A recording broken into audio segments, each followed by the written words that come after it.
She was just 19, working as a server in a luxurious hotel nestled along the coast of Amalfi, her dreams as vast as the sea she watched every evening from the back terrace. Anais never imagined her path would cross with a man like Lucien Hartwell, a self-made billionaire with a jaw carved from ambition and eyes so calculating they could read through contracts and people alike. His presence was magnetic, darkly opulent. The whispers among the staff painted him as ruthless in boardrooms, unreachable in love.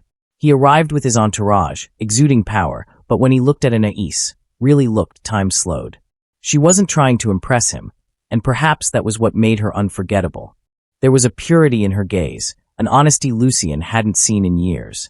That night, after the gala, when he found her alone in the garden gathering fallen white roses for a centerpiece no one asked for, he offered her a drink and a conversation.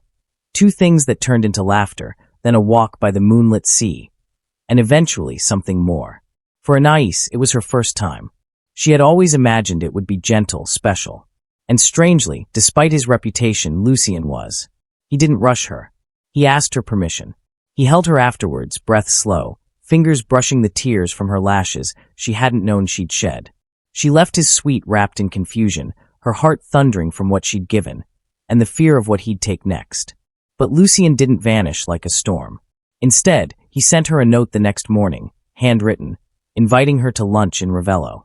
She hesitated. Hadn't he gotten what he wanted? Still, something in her trembled with curiosity.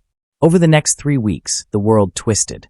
Lucien introduced her to a world of piano-lit dinners, yacht sails over silver waters, and candle-scented libraries where he read to her from his favorite books. Yet he never once touched her again. He treated her like she was breakable, and she couldn't understand it. Was it guilt? Was he bored now? Then one evening, under a sycamore tree where cicadas hummed, he confessed. "I've ruined many things, Anais. People too. But you made me remember what it's like to care for something I don't want to destroy." She sat stunned, words abandoning her. He took her hand gently. "I've arranged something. Not because I pity you, but because I believe in you.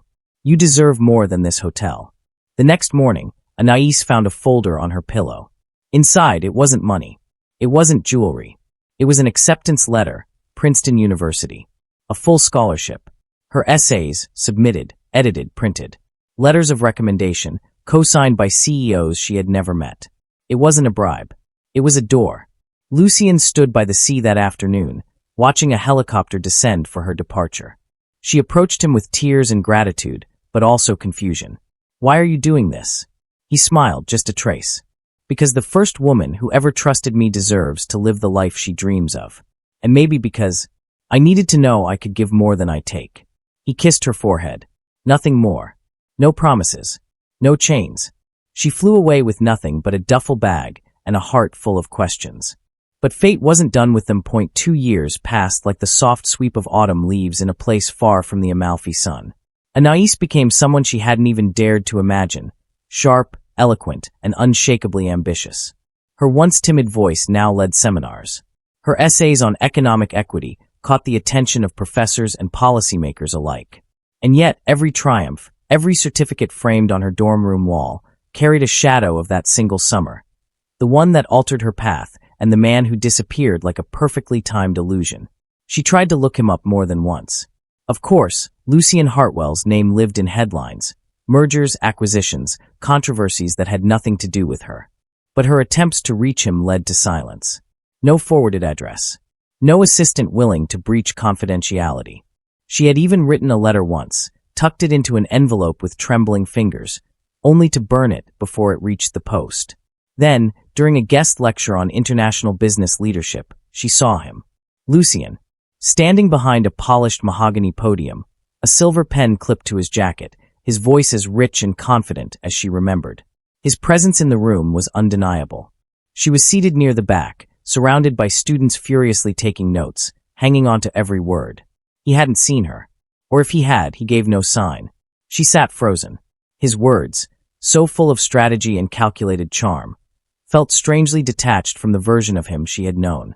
Or maybe she thought he had always been that man, and she was the exception. But then, after the lecture ended and the crowd swarmed around him for autographs and photos, his eyes lifted and locked with hers. Not a flicker of shock. Not even a blink. He excused himself from the crowd with a practiced smile and walked toward her. Her heart beat with the rapid-fire pulse of a remembered melody. "I wondered when I'd see you again," he said, voice quiet amid the murmurs around them. She stared. "You knew I was here?" He gave a slight nod. "I'm on the board.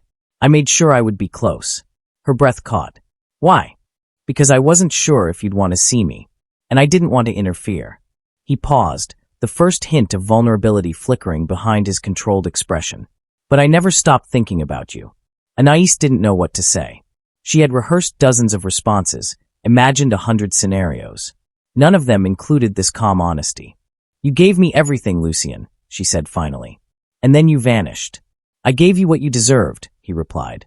"But I stayed away because I didn't want to influence your choices. I wanted to know if you'd rise without me." He stepped closer. "And you did." There was silence between them, but it was no longer filled with confusion.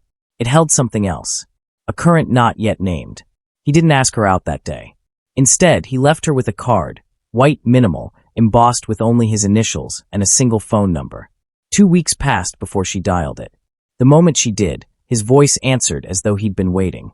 Their first meeting was not in a restaurant or penthouse, but in a hidden corner of the campus library, after hours, surrounded by old books and warm light. They talked, really talked, about their fears, about what had changed. Lucien admitted therapy. He confessed regrets, not about her, but about who he'd been when they met. "I didn't know how to love without control," he said. "You didn't break me, Anais. You unmade me. And I had to rebuild. It wasn't romance, not yet. It was restoration. The beginning of something slower, more conscious." Weeks turned into months. He became a quiet part of her life, attending her research presentations, sending her rare books on development economics, never pushing, never pulling. For the first time, Anais felt seen without being possessed. But it wasn't without conflict. One night, during a gala where Anais received an award for youth leadership, she overheard 2 donors whispering about Lucien's presence. "Isn't that Hartwell? Funny, he's here for the girl, not the university. He always likes them young and pure." The words cut through her like frost. She tried to keep smiling as she accepted her award, but the cracks in her pride widened. Later that night, she confronted Lucien beneath the golden arches of the event hall. "Is that how they see me? Just another scandal waiting to happen." His jaw tightened, the softness in his eyes hardening for a moment. "Anais, you're more than what anyone assumes. You've built your reputation with brilliance. If they're threatened, that's their problem." "But you knew this would happen," she said, trembling. "You knew being near me would cause talk." "I did," he admitted. "But I didn't care." "Well, I do," she snapped, the first true argument between them erupting like fire through dry grass. "Because I worked to get here. Because I don't want to be anyone's shadow, especially yours." The silence after her words was thick, broken only by the distant clink of glasses and laughter from the other room. "I never meant to cast a shadow," he said quietly. "I meant to hold up a light." She blinked, chest heaving. "Then let me decide when I want that light. Don't place it for me." He nodded once. "Understood." For 2 weeks, he vanished again, but this time she knew it wasn't abandonment. It was respect. When he returned, it wasn't with roses or grand gestures. It was with an invitation to speak at a youth economic summit, in her name. A spotlight, but only if she wanted it. She accepted. The summit changed everything. On stage, Anais stood before global leaders and young changemakers, her voice clear, impassioned, drawing from her own journey. Humble beginnings, a strange twist of fate, and the unexpected generosity that became her launchpad. She never named Lucien. But he watched from the audience, eyes shining, fingers steepled. After the event, they stood together on a quiet balcony, city lights glittering around them like stars that had lost their way. "I'm no longer the girl you met in Amalfi," she said, her voice soft. "I know," he replied. "You're stronger, braver, wiser." "And you?" she asked, tilting her head. He smiled, not the cocky grin of a billionaire, but the smile of a man who had unraveled and rebuilt himself piece by piece. "I'm still becoming," he said. "Because of you." Then, finally, after years of waiting, she reached for his hand. And this time, it wasn't about power or innocence or debt. It was about choice. The hand she placed in his that night was no longer trembling. It carried the steady warmth of a woman who knew herself, who had walked through the fires of self-doubt, public scrutiny, and personal transformation, and come out luminous. Lucien didn't squeeze too hard. He didn't pull her close. He simply let her know he was there, not as a savior, not as the man who had once turned her world inside out with wealth and desire, but as someone who had learned how to wait, how to honor growth, even when it wasn't his own. From that moment on, their story unfolded in chapters written not with grandiose declarations, but with patience, honesty, and deep, private reverence. The headlines came and went. People speculated. Blogs spun fantasies. But neither Anais nor Lucien fed the fire. They let their silence speak volumes, the quiet kind that only those rooted in authenticity can afford. And while the world obsessed over scandal and spectacle, they crafted something quietly revolutionary. He bought no rings. She asked for none.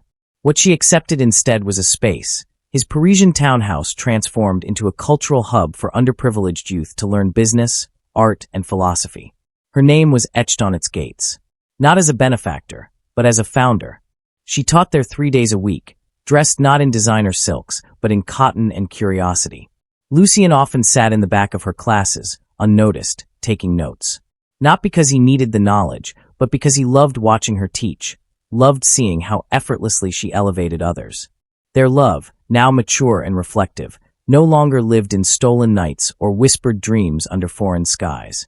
It lived in small things, the way he'd wait for her to finish grading papers before dinner, or how she'd leave post-it notes in his briefcase quoting obscure philosophers that made him grin during tense board meetings. Their romance wasn't painted in red anymore. It had turned to gold, quiet, warm, unyielding.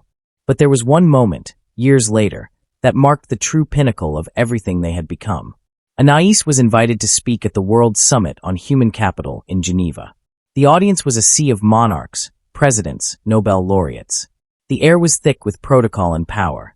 Her name was introduced not as a former hotel server or a Cinderella story, but as an economist whose models were reshaping global policy. Lucien watched from the first row.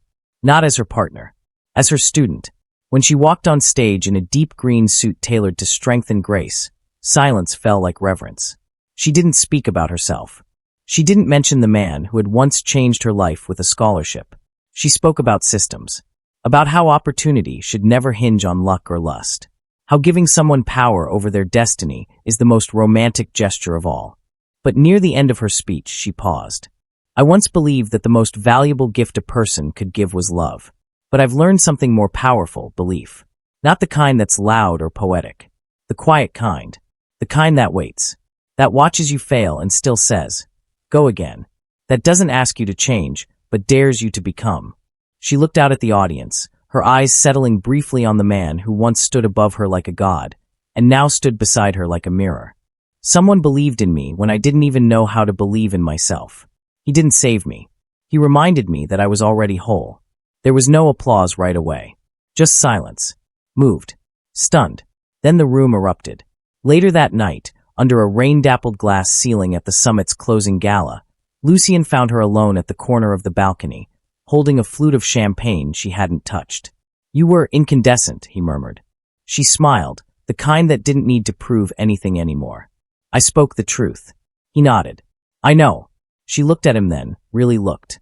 At the lines near his eyes that hadn't been there when they met. At the way he stood a little humbler, a little quieter. She saw a man who had once built empires to feel worthy, and had learned to dismantle them to find peace. You know, she said gently, if you asked me to marry you tonight, I'd still say no. He laughed, rich and unbothered. I know, and I'd still ask again tomorrow. Why? She teased, sipping the champagne now.